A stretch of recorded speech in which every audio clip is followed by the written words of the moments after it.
I was excited for Assetto Corsa EVO, but after giving it a drive test with the Cup, I can see the bright future not just for the game itself, but for the entire sim niche. Hardware-wise, I believe there is no other gaming branch which have evolved that much as sim racing, but I will show you in another video the expo, so let's talk about AC Evo. Keep in mind that is my very first drive in completely unfamiliar setup with motion from IMSS input, which means drive must be a bit difficult and the single screen doesn't help much the already challenging environment, but for my surprise I felt super comfortable controlling the car. And also keep in mind all that is coming from hardcore iRacing driver who has almost zero experience with the original AC from Kunus, and even driving very often competizione for fun and content, the Evo felt way more natural to me in terms of suspension work,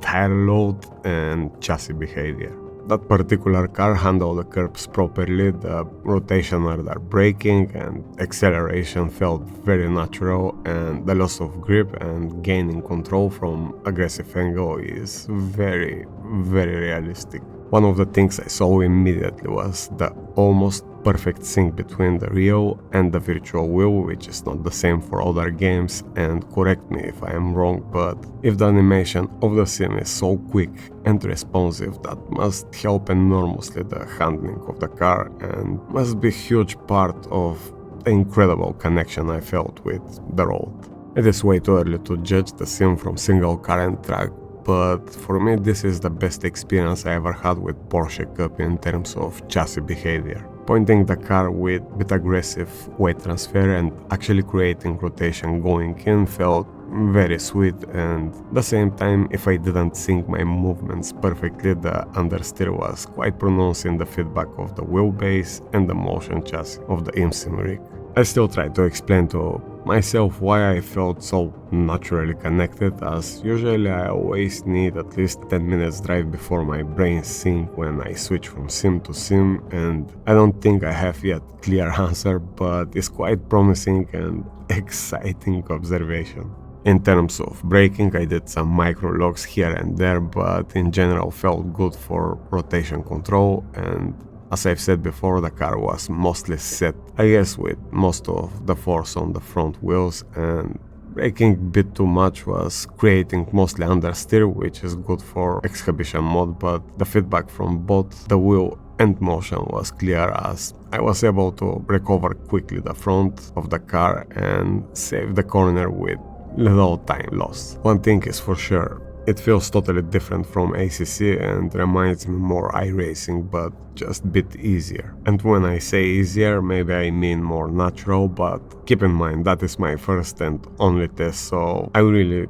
don't want to overreact. It is also hard to say yet which will be more optimal in terms of braking control, but one thing is for sure, weight transfer is defined and loss of grip front or back is very clear and recovery quite smooth without snappy bites of the slicks. It looks like limits of the grip before total control loss are not sharp edge, but a bit more wide and reminds me more about BF Goodrich than Pirelli slicks. Again, this is just one track, one car experience, but for sure very promising, as I was able to drive the car with poor feelings and hit most of the apexes naturally, which is not the case with iRacing, and I'm iRacing driver for 13 years and still need 5-10 minutes drive before I feel comfortable. But again, if I have to compare it with ACC, I have to say it's way closer to iRacing in terms of chassis behavior, but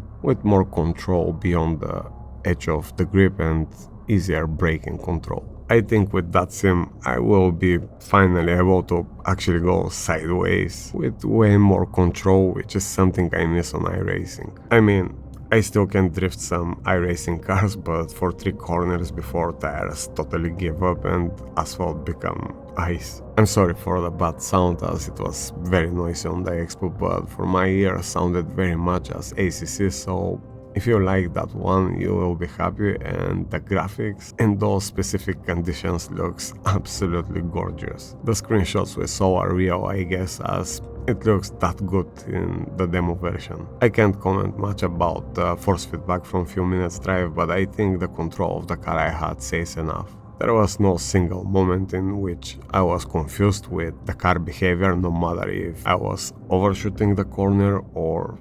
power slide out of it. I felt what the car is doing, not only from the steering wheel but from the motion feedback too, and for 10th time I will say that again. I felt totally connected with the chassis and tires, even if the guys from InSim had very limited time to optimize everything. So when I said I was excited for that sim before I even tested it, I probably had a bit lower expectations, because after that test I was more than impressed, considering this is still demo and I drove the car with base settings. This game can be pretty much the boost sim racing needs for years, as from hardware point of view we are light years ahead. If that experience is consistent with every car and every track, the future will be bright for all of us. I really hope Kunos won't disappoint when release the game and every car and track are as polished as this one, because